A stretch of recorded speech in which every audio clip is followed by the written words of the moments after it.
حدیث نمبر 21۔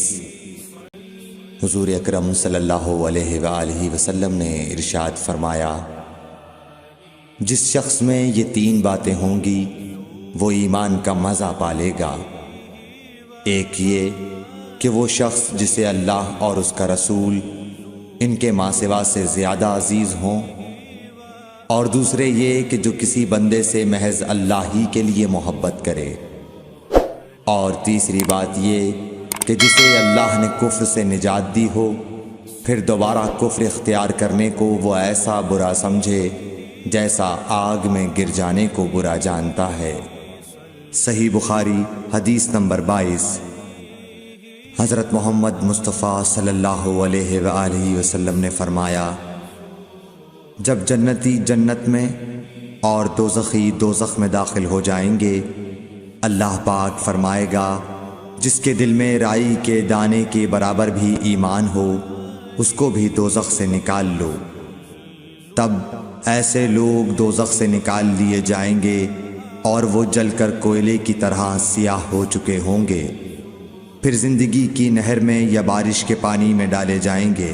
اس وقت وہ دانے کی طرح اگائیں گے جس طرح ندی کے کنارے دانے اگاتے ہیں۔ کیا تم نے نہیں دیکھا کہ دانہ زردی مائل پیچ در پیچ نکلتا ہے؟ صحیح بخاری حدیث نمبر 23۔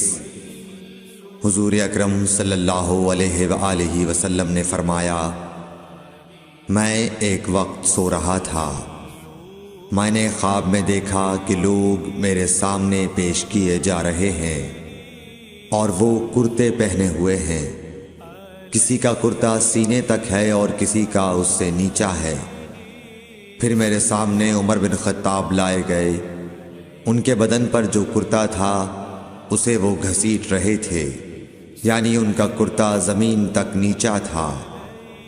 صحابہ رضی اللہ تعالی عنہ نے پوچھا کہ یا رسول اللہ اس کی کیا تعبیر ہے؟ آپ نے فرمایا کہ اس سے دین مراد ہے۔ صحیح بخاری حدیث نمبر 24۔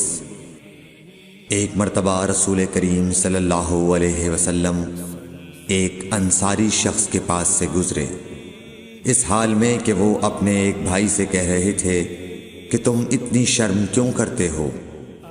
آپ نے اس انصاری سے فرمایا کہ اس کو اس کے حال پر رہنے دو، کیونکہ حیا بھی ایمان ہی کا ایک حصہ ہے۔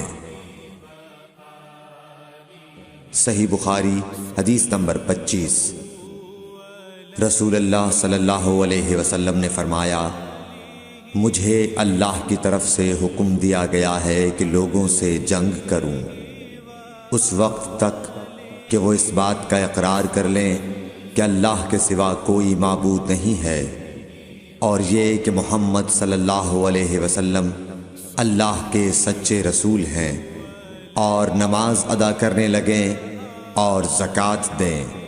جس وقت وہ یہ کرنے لگیں گے تو مجھ سے اپنے جان و مال کو محفوظ کر لیں گے، سوائے اسلام کے حق کے۔ رہا ان کے دل کا حال تو ان کا حساب اللہ کے ذمے ہے۔ صحیح بخاری حدیث نمبر 26۔ رسول اللہ صلی اللہ علیہ وسلم سے دریافت کیا گیا کہ کون سا عمل سب سے افضل ہے؟ فرمایا، اللہ اور اس کے رسول پر ایمان لانا۔ کہا گیا اس کے بعد کون سا؟ آپ نے فرمایا کہ اللہ کی راہ میں جہاد کرنا۔ کہا گیا پھر کیا ہے؟ آپ نے فرمایا حج مبرور۔ صحیح بخاری حدیث نمبر 27۔ رسول اللہ صلی اللہ علیہ وسلم نے چند لوگوں کو کچھ عطیہ دیا اور سعد وہاں موجود تھے۔ وہ کہتے ہیں کہ رسول اللہ صلی اللہ علیہ وسلم نے ان میں سے ایک شخص کو کچھ نہ دیا، حالانکہ وہ ان میں مجھے سب سے زیادہ پسند تھا۔ میں نے کہا حضور، آپ نے فلاں کو کچھ نہ دیا، میں اسے مومن گمان کرتا ہوں۔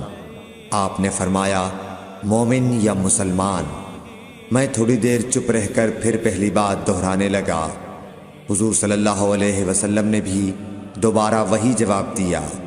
پھر آپ نے فرمایا کہ اے سعد، باوجود یہ کہ ایک شخص مجھے زیادہ عزیز ہے، پھر بھی میں اسے نظر انداز کر کے کسی اور دوسرے کو اس خوف کی وجہ سے یہ مال دیتا ہوں کہ وہ اپنی کمزوری کی وجہ سے اسلام سے پھر جائے اور اللہ اسے آگ میں اوندھا ڈال دے۔ صحیح بخاری حدیث نمبر 28۔ ایک آدمی نے رسول اللہ صلی اللہ علیہ وسلم سے پوچھا، کون سا اسلام بہتر ہے؟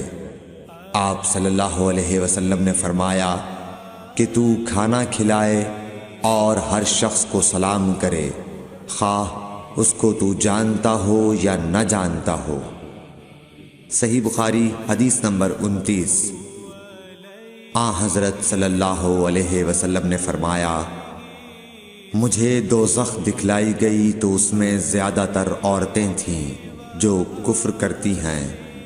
کہا گیا، حضور کیا وہ اللہ کے ساتھ کفر کرتی ہیں؟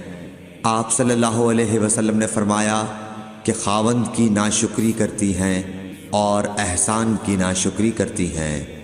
اگر تم عمر بھر ان میں سے کسی کے ساتھ احسان کرتے رہو، پھر تمہاری طرف سے کبھی کوئی ان کے خیال میں ناگواری کی بات ہو جائے تو فوراً کہہ اٹھے گی کہ میں نے کبھی بھی تجھ سے کوئی بھلائی نہیں دیکھی۔ صحیح بخاری حدیث نمبر 30۔ حضرت صلی اللہ علیہ وآلہ وسلم فرماتے تھے، جب دو مسلمان اپنی اپنی تلواریں لے کر بھڑ جائیں تو قاتل اور مقتول دونوں دوزخی ہیں۔ عرض کیا گیا، یا رسول اللہ، قاتل تو خیر ضرور دوزخی ہونا چاہیے، مقتول کیوں؟ فرمایا، وہ بھی اپنے ساتھی کو مار ڈالنے کی حرص رکھتا تھا، موقع پاتا تو وہ اسے ضرور قتل کر دیتا، دل کے عزم صمیم پر وہ دوزخی ہوا۔